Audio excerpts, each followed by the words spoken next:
दो वृत्तों की परिधियां 2:3 के अनुपात में है तो उनकी त्रिज्याओं का अनुपात निम्नलिखित में से कौन सा होगा। तो अनुपात दिया गया, इसका त्रिज्या पूछा गया आपकी बार अनुपात में और दो त्रिज्या दिया गया है। तो यानी कि त्रिज्या जो हम मानेंगे दोस्तों यहाँ पे देख लीजिए त्रिज्याओं का, ठीक है, त्रिज्या हम लोग मान लेते हैं त्रिज्या लेकिन दोनों का, ठीक है, दो वृत्तों का त्रिज्या मान लेते हैं। चलिए पहला जो होगा R1 और दूसरा हो जाएगा R2, ठीक है। ये दो वृत्तों का अनुपात भी आप बैठा सकते हैं इसे R1 R2, ठीक है।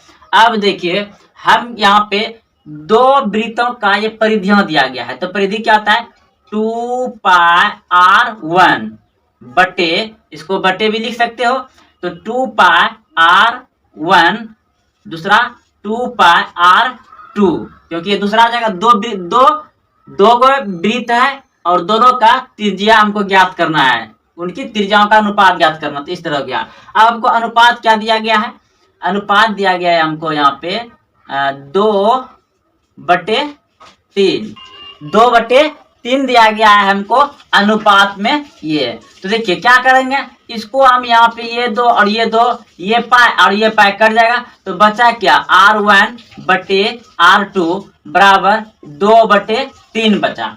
तो यानी कि R1 कितना हो जाएगा, सॉरी R1 कितना हो जाएगा, ये ऊपर वाला तो ऊपर वाला हो जाएगा 2 अनुपात R2 कितना हो जाएगा 3, तो 2:3। 2 अनुपात कहाँ है, ऑप्शन नंबर बी बिल्कुल सही है। देखिए सवाल के बाद फिर समझिए, दो वृत्त है, दो वृत्तों की परिधियां 2:3 है, परिधि का अनुपात जो है कि 2:3 है, अनुपात में है तो उनकी त्रिज्याओं का अनुपात ज्ञात करिए। तो दो वृत्त में तो त्रिज्या एक R होता है, तो देखिए पहला वृत्त का R1 और दूसरा वृत्त का R2 मान लिया हम अनुपात में, ये चीज निकालना है, ठीक है।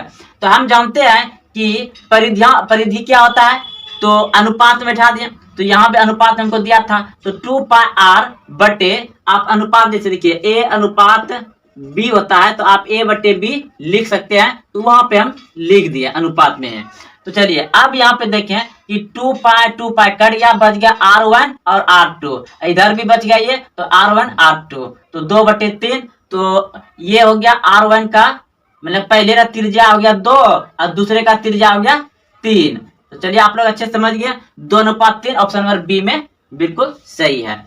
अब देखिए 34 नंबर प्रश्न, दो वृत्तों के क्षेत्रफल का अनुपात 4:1 है, उनकी त्रिज्याओं में अनुपात होगा। इसमें भी त्रिज्याओं में अनुपात पूछ रहा है और दो वृत्त का क्षेत्रफल दे दिया है 4:1।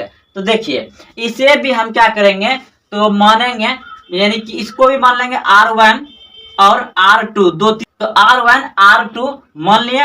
अब देखिए वृत्त का क्षेत्रफल क्या होता है, वृत्त का क्षेत्रफल होता है πr², तो पहले वाला का 1 मान लेते हैं, दूसरा πr²,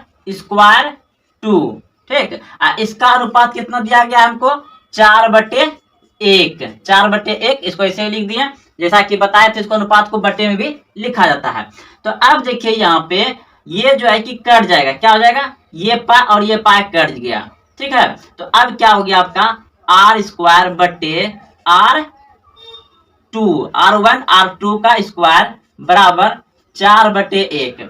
तो आप इसको हॉल में भी लिख सकते हैं, जो 8 क्लास में घातांक में पढ़े होंगे, तो आप इसको क्या करिए हॉल पावर में भी ऐसे लिख सकते हैं, देखिए R1 बटे R2 पे होल पावर बराबर 4/1। तो आप पावर को सर उधर भेजिएगा तो क्या हो जाएगा, यहाँ पे R1 बटे R2 बराबर √4/1, तो ये बाहर निकल जाएगा, कितना निकल जाएगा 2/1।